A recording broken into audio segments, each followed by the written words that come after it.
Hi, in this recording I'm going to write a program called addition. I start with a public class called addition,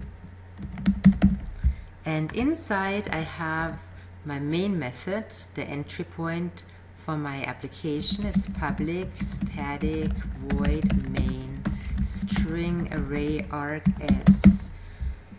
And what I would like to do is I would like to take two numbers, number 1 and number 2, add them up and print the sum.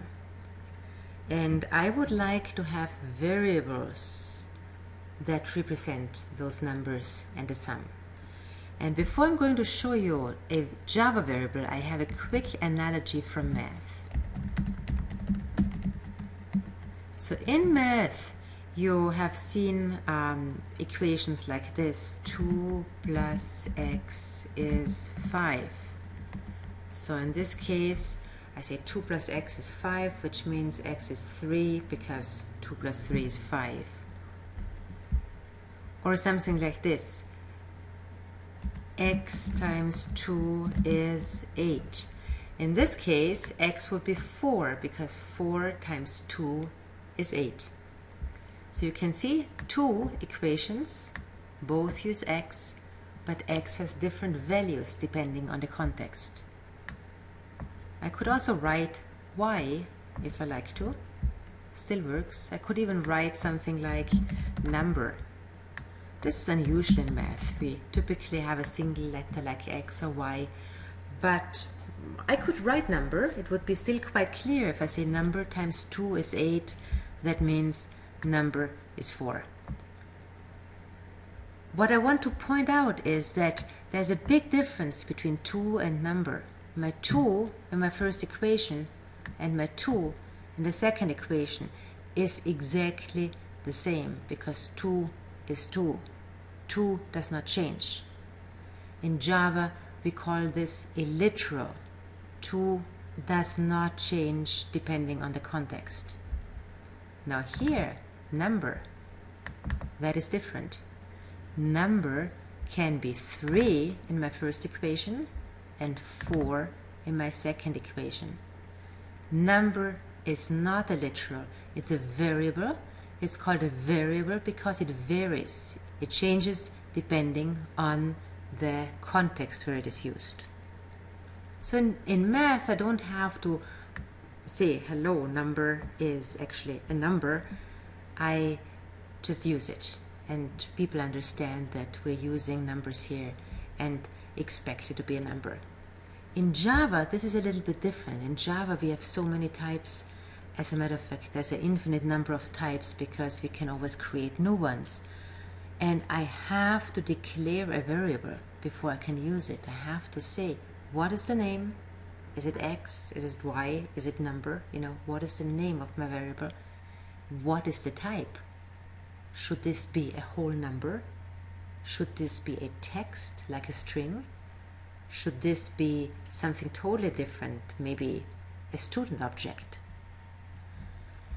So in our case, we want to add up numbers. So I want to say, well, my name is number 1 and number 2.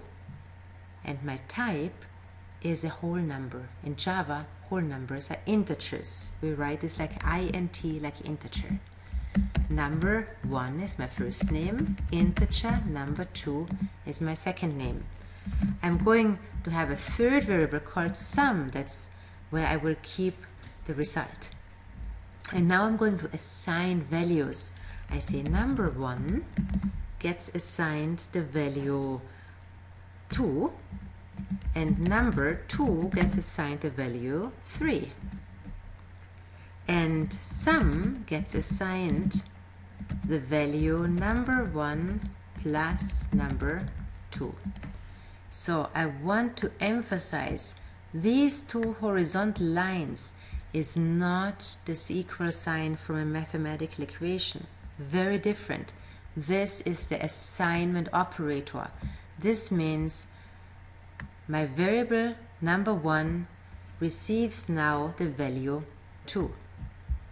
My variable sum receives the value number 1 plus number 2. So that's important to keep in mind. Those two horizontal lines have a very different meaning in math and in Java. Now, at the end of my program, I want to print the result so I can actually see what I'm doing. So I say system out printf sum is %t\n sum.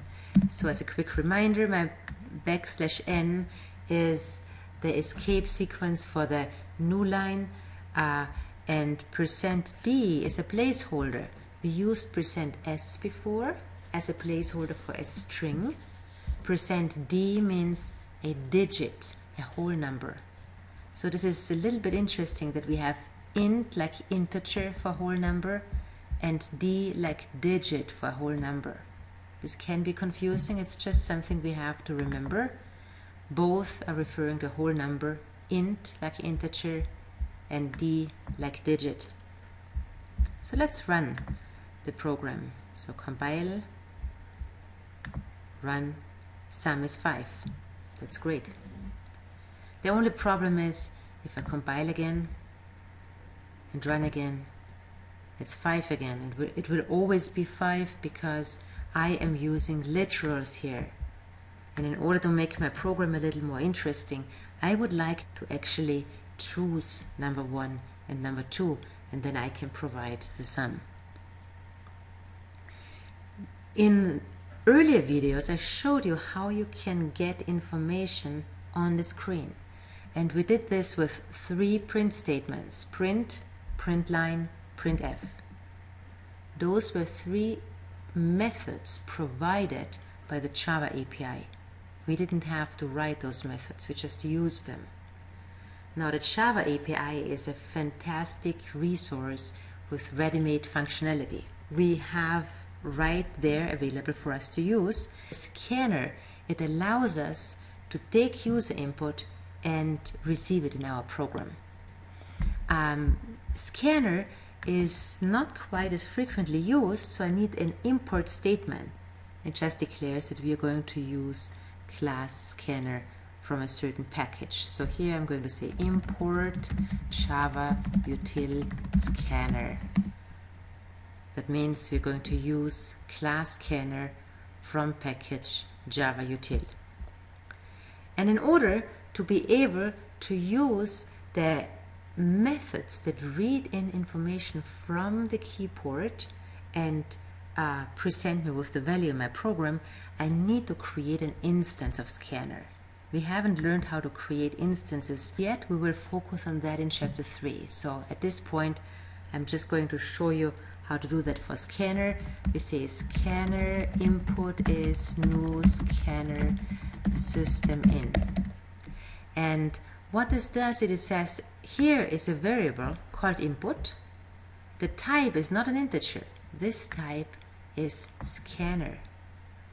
And I'm going to assign a new value. And the new value I'm going to assign is an instance of a new scanner. And this instance is going to take its information from the standard input stream, which is coming from a keyboard. So at this point, I have my variable input, which is a scanner. And this is fantastic because now I no longer need a literal. Now I can say, well, input, give me the next integer. And once again, number 2, input, give me the next integer. And I might feel fantastic about it. Now I'm going to read the input and I can really calculate what the sum is and get different results. And I'm going to compile and I'm going to run. And when I look, nothing happens. And the problem is I never told the user that I'm going to ask for a number.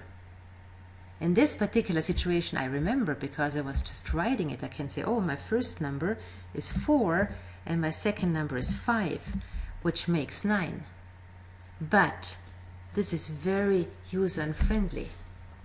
Every time you read in information from the user, make sure you precede it with a prompt, so we let the user know what we expect. So before we read in the next integer, I have to tell the user he should enter number 1. I'm going to use a print statement to do that. System out print number 1, and then I read in my first number. I do the same thing for my second number. System out print number 2, and now I read in my second number. And then of course I can just assign the sum of both numbers to my variable sum. So let's compile, run, and now I'm prompted here. It says number 1, I can say, well, this is 4, number 2, this is 5, and then it tells me sum is 9. This was all for today. See you next time.